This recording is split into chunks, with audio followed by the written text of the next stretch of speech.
My parents stole my 30K college savings to pay for my golden sibling's wedding.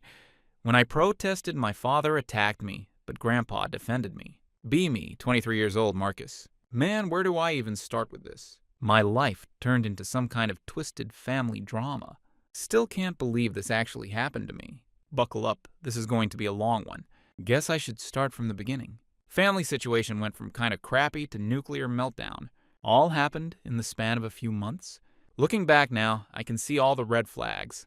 When you're in the middle of it, though, not so much. It all started the summer after high school graduation. Was actually pretty excited about starting university in the fall. Picked a place close to home because, let's be real, university is expensive as hell. Commuting seemed like the smart move. Had some money saved up from my part-time job. Been working at this local auto repair shop. Always been into that stuff, working on cars. Figured with a little help from my parents, I'd be able to make it work. Yeah, about that help part. One night in August, my parents sat me down at our kitchen table. Thought it was going to be one of those standard talks. You know, the "we're so proud of you" speeches parents give after graduation. Instead, I got hit with what I now call the "you're an adult now" speech. Marcus, my mom, Carol, started folding her hands on the table, all serious, like, "You're an adult now, and your father and I think it's time you start taking responsibility for yourself." Dad Stephen nodded along. "We've decided we won't be paying for your university expenses. Not tuition, not books, not gas for commuting.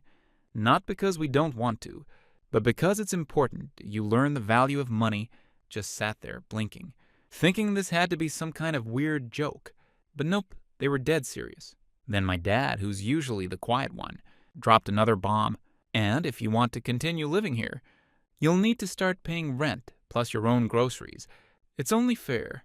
Fair was literally sitting in the same kitchen, where they still had my height markers penciled on the wall, from when I was a kid, still sleeping in my childhood bedroom, with model cars I built when I was 14 displayed on the shelves. And now they wanted me to pay rent. For some context, my parents aren't struggling for cash. Mom's a high school English teacher. Dad's an accountant at a local firm. They live in a decent 3-bedroom house in an okay neighborhood in Tampa. They make ends meet, but there's not a ton left over. Still, they definitely weren't asking for rent because they desperately needed the money. This was clearly some twisted life lesson they decided I needed to learn. One, they never bothered teaching. Brandon, meanwhile, my older brother, Brandon, 27 male, has always been the golden child of the family. Football star in high school. Good-looking, charismatic, the whole package.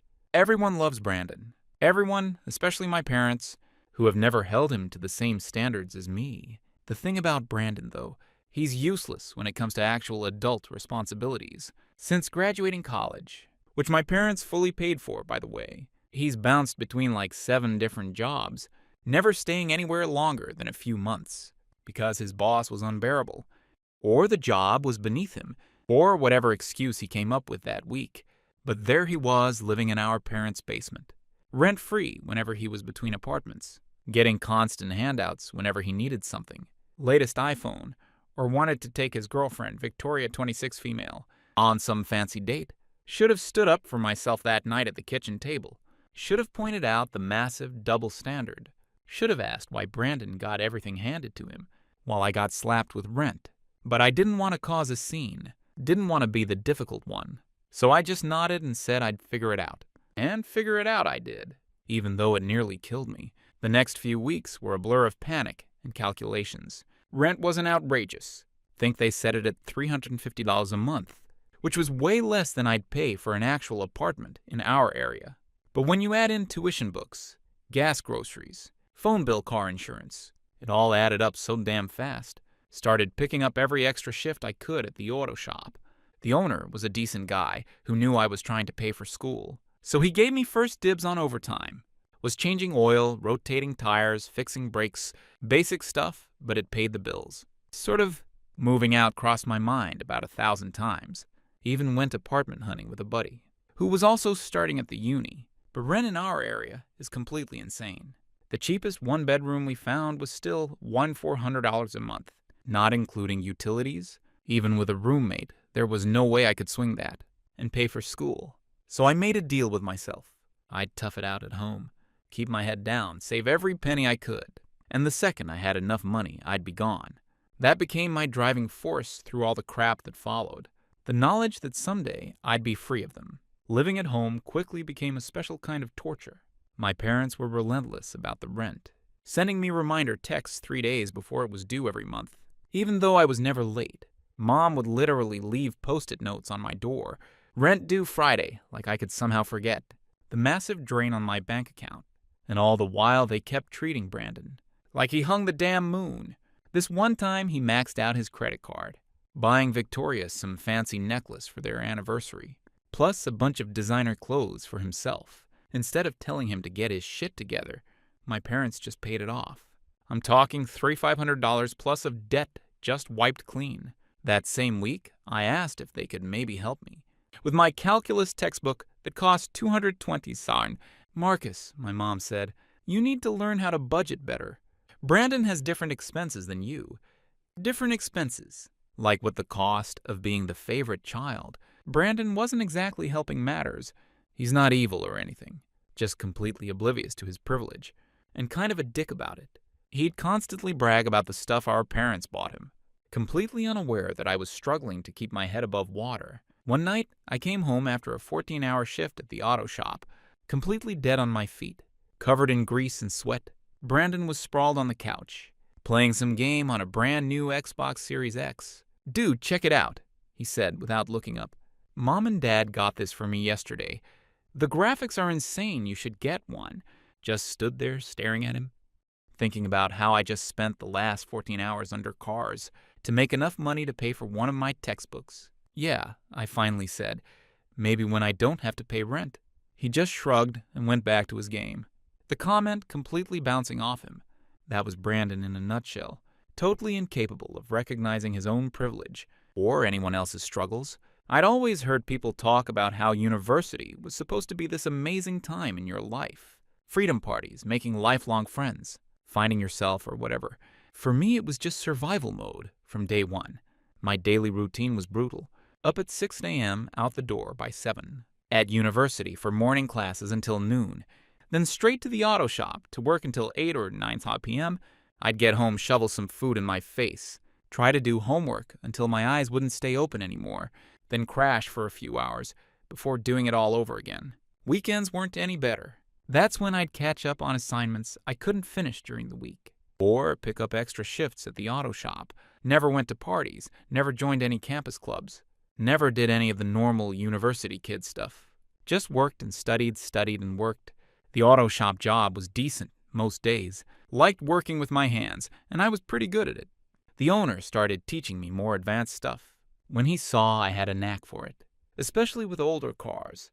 But the physical toll was rough. Always bent over engines crawling under vehicles, lifting heavy parts. My back constantly hurt, and my hands were perpetually stained with grease that never seemed to completely wash off, no matter how hard I scrubbed. Then I'd come home and try to focus on differential equations or economic theory with eyes that could barely stay open. There were nights I fell asleep at my desk, only waking up when my alarm screamed at me the next morning. My parents saw all of this. They watched me drag myself through the door late at night, exhausted and grimy. They saw the stack of textbooks I was working through. They knew how hard I was pushing myself. And their response, "Don't forget the rent's due Friday," or "We noticed the electricity bill went up this month. Are you leaving your lights on when you're not in your room?" Meanwhile, Brandon floated through life without a care in the world. He'd score these random jobs that would last a few months. Retail at the mall, bartending, sales at a cell phone store, before quitting for some stupid reason. But somehow, he always had cash for going out with his friends, or buying crap for Victoria. I'd come home from a brutal shift to find him playing video games in the middle of the day, and Mom would be asking him if he wanted anything special for dinner. The contrast was so stark it was almost laughable. The financial stress was unreal. Even with all the hours I was working, I was constantly broke. There were weeks I'd open my bank app and just stare at the balance, $42.37, wondering how I was going to stretch that until my next paycheck.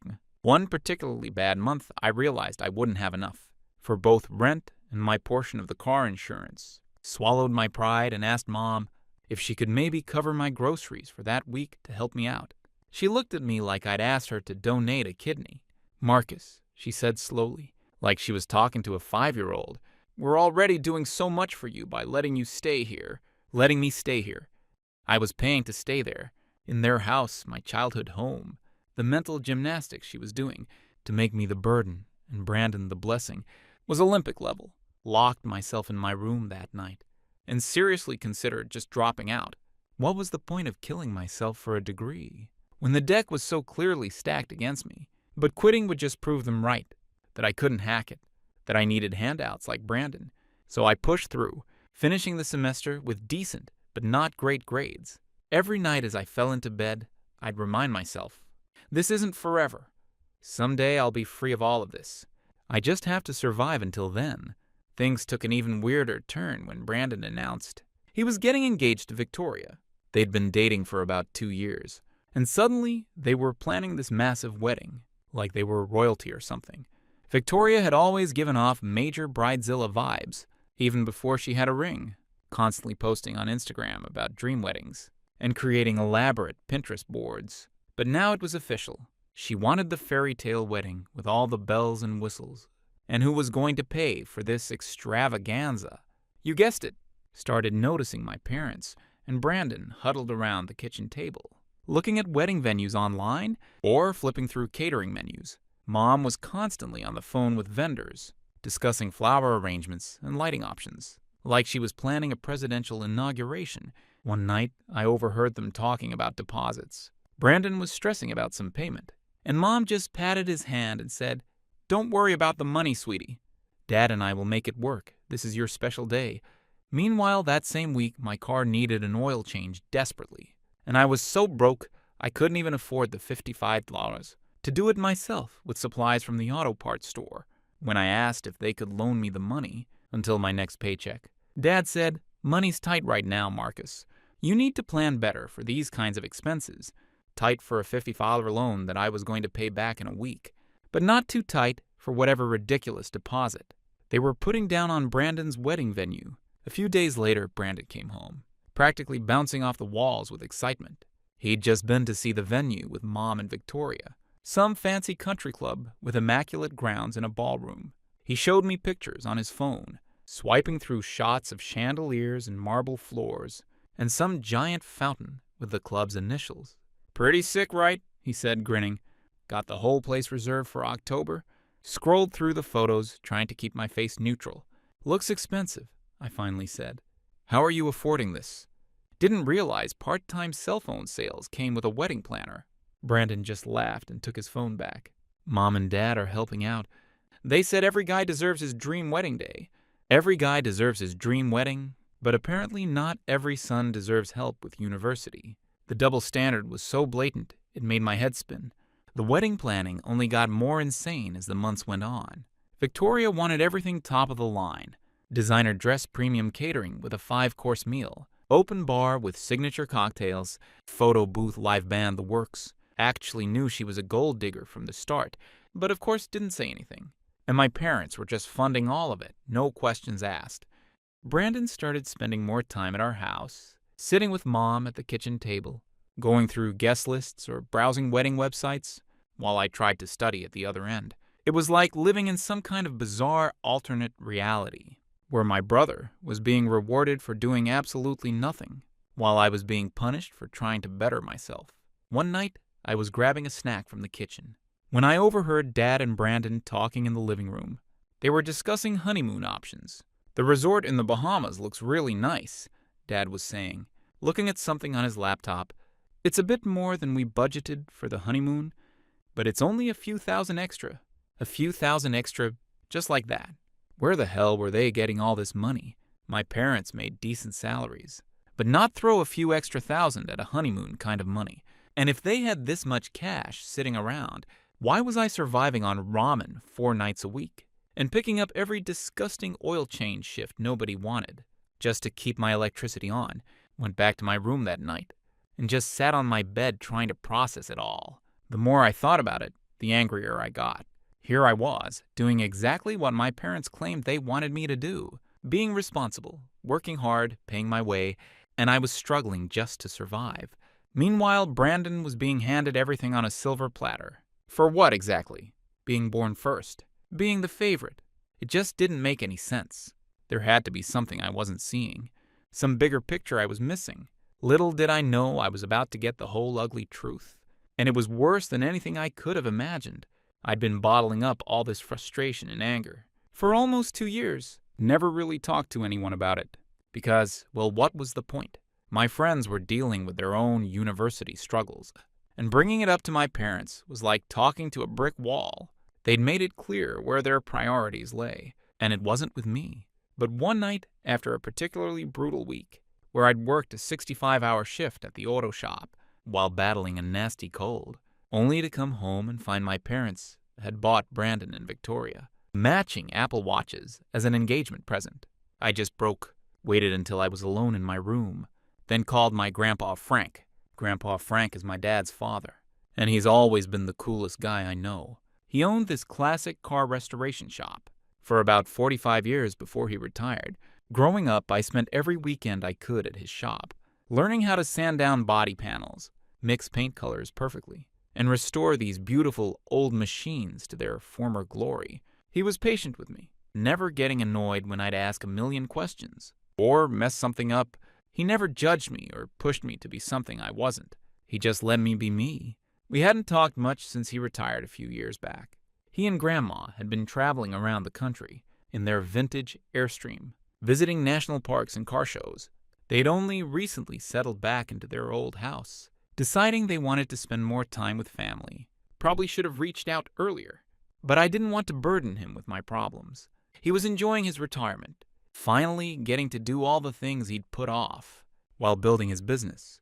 But that night, I couldn't hold it in anymore. I needed someone who would actually listen. When he picked up the phone, I felt my shoulders relax for the first time in forever.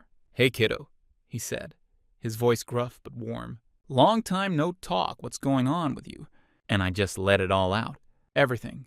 How I'd been working myself to the bone while my parents made me pay rent.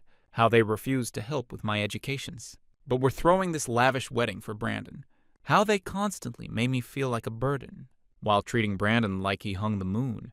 Told him about the car maintenance I couldn't afford, the textbooks I had to buy secondhand with missing pages, the nights I'd gone to bed hungry because I couldn't afford groceries that week. He listened quietly, but as I talked about the latest wedding expenses, the honeymoon in the Bahamas, the designer dress for Victoria, I heard him make this weird noise, like he just figured something out. "Marcus," he interrupted me, his voice suddenly serious. "Didn't your parents use the money I gave them for your education?" Stopped mid-sentence. What money? There was a long, heavy pause on the line. When Grandpa spoke again, his voice had changed. It wasn't angry, but there was a sharpness to it that I'd rarely heard before. "When you were 16, I set aside $75,000 for your university fund. I gave it to your parents to put in a special account for you. It was supposed to cover your tuition and expenses when you started school. Are you telling me they never mentioned this to you?" Felt like someone had just punched me in the gut. The world seemed to tilt sideways for a second as my brain tried to process what I was hearing. "What, they never said anything?" I finally managed, my voice barely above a whisper. "Not a word. I've been paying for everything myself. All of it working myself half to death to cover tuition, while they couldn't even finish the sentence. The betrayal was too raw, too fresh." Grandpa let out this heavy sigh. "Marcus, that money was for you. I gave it to them because I wanted to make sure you had a solid start in life. I didn't want you to have to struggle through school like I did. If I'd known this is what they were doing." It took me a minute to fully process what he was saying. All this time, I'd been told that my parents couldn't afford to help me with school, that they wanted me to learn independence and understand the value of money. But now I was finding out they'd had $75,000 specifically meant for my education, and they hadn't bothered to tell me about it. $75,000 that would have covered my entire community university tuition, with plenty left over for book supplies. Even transferring to a 4-year school later, I could have focused on my studies instead of working myself to exhaustion. I could have had a normal university experience instead of this endless grind. "They lied to you," Grandpa said, his voice now hard with anger. "They lied to you that money was yours. Not theirs, not Brandon's, yours. Couldn't speak. Part of me wanted to scream to break something, but mostly I just felt numb. What do you think they did with it? I finally asked, barely able to get the words out. I don't know, Grandpa said, but I'm going to find out. And Marcus, this isn't just morally wrong. What they've done might be illegal. That money was in a designated university fund with your name on it. If they've been taking it out for other purposes, especially bit by bit claiming emergencies to avoid penalties, well, let's just say I have a friend who's a damn good lawyer.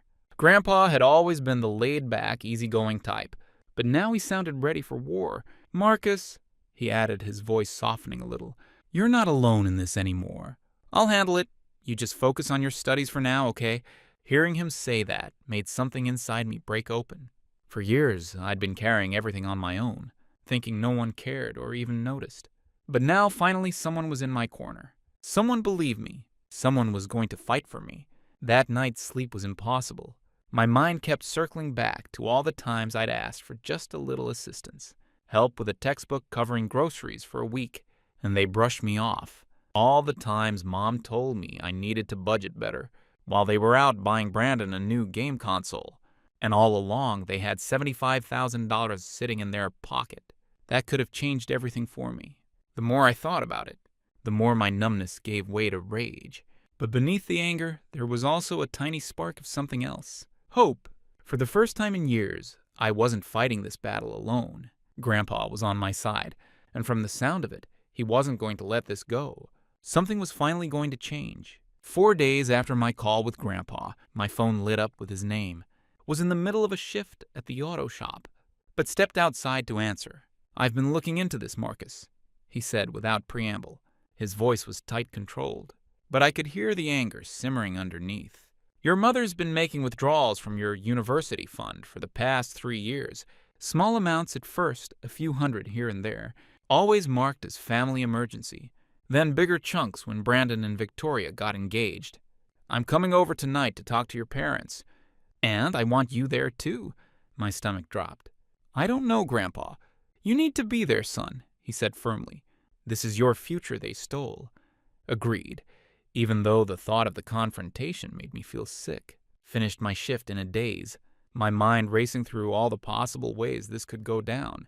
None of them seemed good. That night, Grandpa showed up at our house at 7 p.m. sharp, met him outside, and we walked to the door together. He gave my shoulder a reassuring squeeze before ringing the bell. Mom answered, her expression shifting from confusion to unease when she saw us both standing there. Frank, Marcus, what's going on? We need to talk, Grandpa said, his voice cold in a way I'd never heard it before. About Marcus's university fund. The color drained from Mom's face so fast. I don't know what you're... Save it, Carol, Grandpa cut her off. I've seen the bank statements. Dad appeared behind her, looking between us with growing alarm. Dad, what's this about? Let us in, Stephen, Grandpa said. Unless you want to have this conversation on the front porch, where all your neighbors can hear. They led us into the living room. Brandon was sprawled on the couch, playing some game on his phone. He barely looked up when we walked in. Turn that off, Grandpa barked at him. This concerns you too. Brandon rolled his eyes but put down his phone. Well, what's the big deal? Grandpa pulled out a folder and slapped it on the coffee table. The big deal is that your parents have been stealing from your brother for years. That $75,000 I gave them when Marcus was 16, the money that was supposed to be for his education, they've been using it to fund your wedding and bail you out of trouble.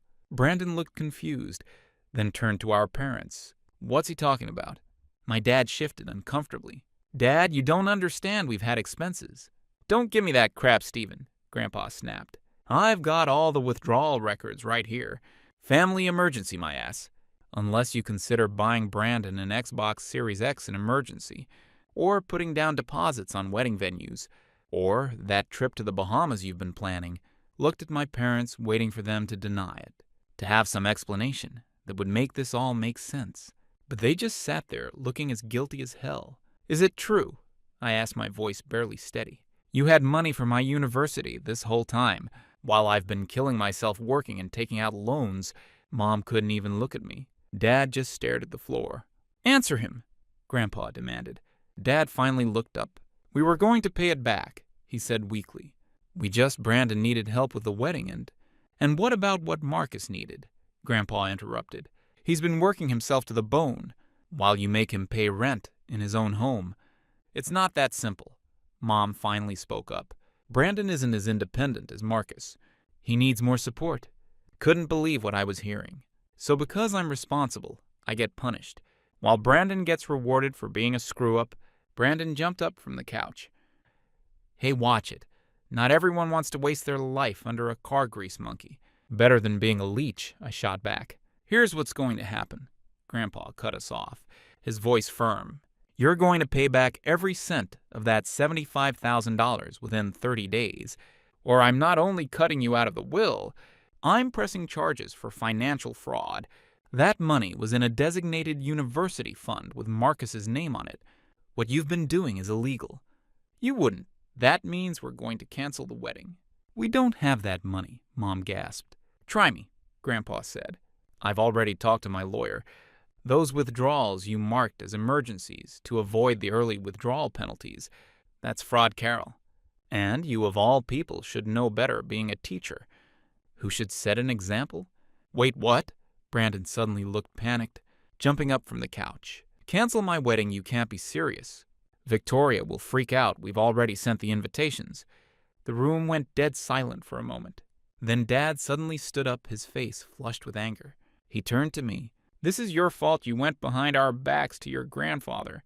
Instead of talking to us like a man, I tried talking to you for years. Every time I asked for help with school, you shut me down. You told me to be responsible, to stand on my own feet, while the whole time you were using my money to spoil him. We are your parents, Dad yelled, stepping closer to me.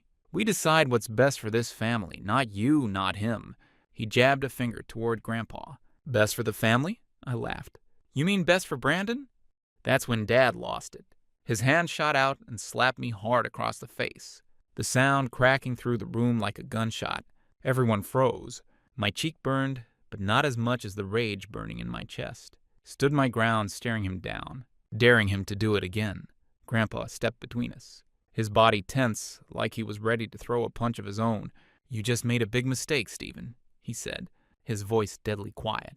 Mom was crying now, these pathetic little sobs that made me feel nothing. Brandon was still on the couch, actually smirking, like he was enjoying seeing me get put in my place. That smile told me everything I needed to know about where his loyalties lay. Marcus is coming home with me tonight, Grandpa said, breaking the silence. And you've got 30 days to get that money back. Every last penny. Didn't wait for them to respond.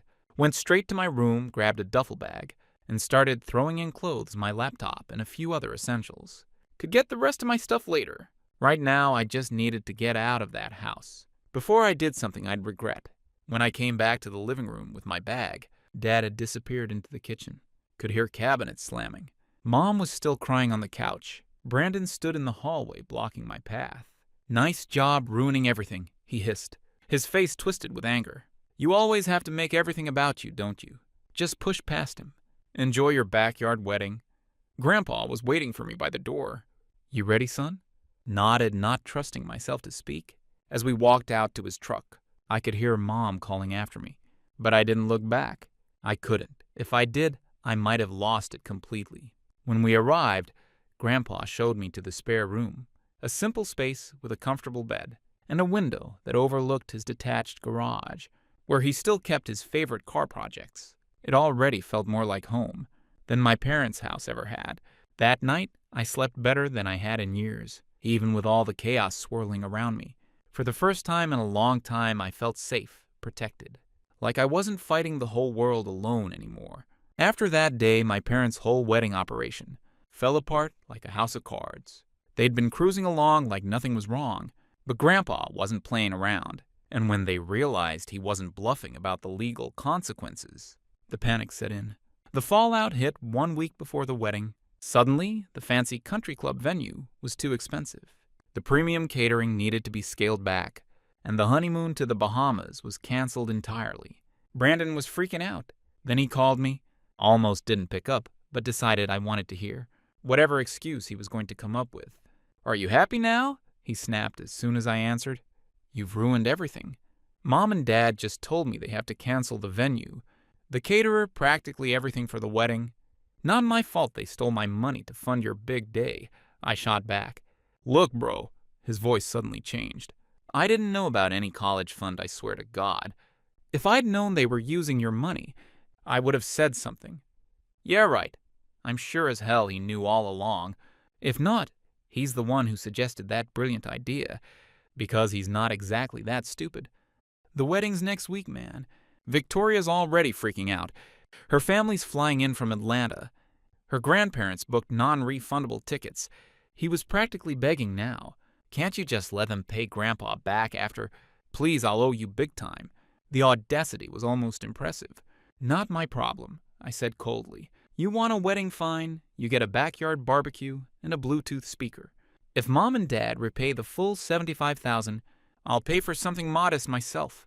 But it comes out of my standards, not theirs. He lost it. Started yelling about how I was ruining the most important day of his life. How Victoria's family would think they were trash. How I was just jealous because he was happy and I wasn't. Are you done? I asked when he finally paused for breath. Fuck you, he spat and hung up. And just like that, the wedding didn't happen. At least not the fancy country club version they'd planned. Victoria was so pissed when she found out they'd have to scale back to a backyard ceremony that she called everything off. Apparently, she'd been bragging to all her friends about her perfect fairy tale wedding, and the thought of getting married in someone's backyard with grocery store cake was too much for her to handle. She broke up with Brandon 3 days before what would have been their wedding day. Most of the guests canceled, and Brandon was absolutely furious. He blamed me for everything, said I'd ruined his life because I was petty and jealous. Meanwhile, I was doing pretty well at Grandpa's place. He'd let me help out in his garage, where he still restored classic cars as a hobby. Working on those beautiful old machines was so much more satisfying than the everyday repairs I'd been doing before. He also started teaching me the finer points of restoration, how to match original paint colors exactly, how to refurbish interior upholstery, how to track down rare parts. It was like being a kid again, spending weekends at his shop, except now I was actually good at it. My parents tried reaching out a few times, but their messages were always about how I needed to stop this nonsense and come home so we can be a family again. Not once did they actually apologize for what they'd done. It was always about how I was tearing the family apart, never about how they'd betrayed me, deleted their texts without replying. But Brandon wasn't done. A few weeks after the wedding disaster, Brandon showed up at Grandpa's place completely wasted. Was in the garage working on this gorgeous 1969 Camaro that a client had brought in. Grandpa trusted me enough to let me handle it myself. While he went to get parts, Brandon staggered and reeking of booze. You ruined my whole life, he slurred, pointing at me. Victoria's gone because of you. Brandon, go home, I said, turning back to the car. You're drunk. Don't ignore me, he shouted, grabbing my shoulder. You think you're so much better than me now, working with Grandpa on his precious cars? Pushed his hand off. Brandon, seriously, get out of here before you do something stupid. But he was too far gone. He looked at the Camaro, then back at me, and I saw something ugly cross his face. Nice car, he said, picking up my keys from the workbench. Let's see how it drives. Before I could stop him, he jumped in the driver's seat and started the engine. Ran after him, but he was already backing out of the garage. Brandon, stop. That's a client's car. He just flipped me off and peeled out of the driveway. Called Grandpa in a panic, then the police. They found Brandon about an hour later. He'd sideswiped a parked car and scratched the hell out of the Camaro's passenger side before abandoning it in a mall parking lot. Pressed charges. Didn't want to, but that car was worth over $120,000 after restoration. And the damage Brandon did cost thousands to fix. Plus, Grandpa said it was time Brandon faced real consequences. For once in his life, my parents begged me to drop the charges, saying Brandon was going through a rough time and didn't mean it. But I was done with their excuses. Brandon ended up with a DUI, had to pay for the damages, and got 120 hours of community service. As for the $75,000, my parents eventually paid it back, not because they wanted to do right by me, but because Grandpa wasn't bluffing about the will or the legal charges. My mom could have lost her teaching license. If Grandpa had gone through with pressing charges for fraud, used part of the money to finish university without working myself to death, and put the rest towards starting my own classic car restoration business. With Grandpa's guidance, these days I don't talk to my parents or Brandon at all. Cut them off completely after the Camaro incident. My business is doing well. Turns out there are a lot of people with classic cars who appreciate someone who does quality work. Grandpa's my partner now, teaching me all the tricks of the trade he's learned over the decades. Sometimes I think about how differently things could have gone if my parents had just treated me fairly from the start. But then I remember that if they had, I might never have ended up where I am now, doing what I love, surrounded by people who actually give a damn about me. So I guess in a weird way, their shitty parenting led me to something better. Still doesn't mean I'll ever forgive them, though, because that slap still hurts.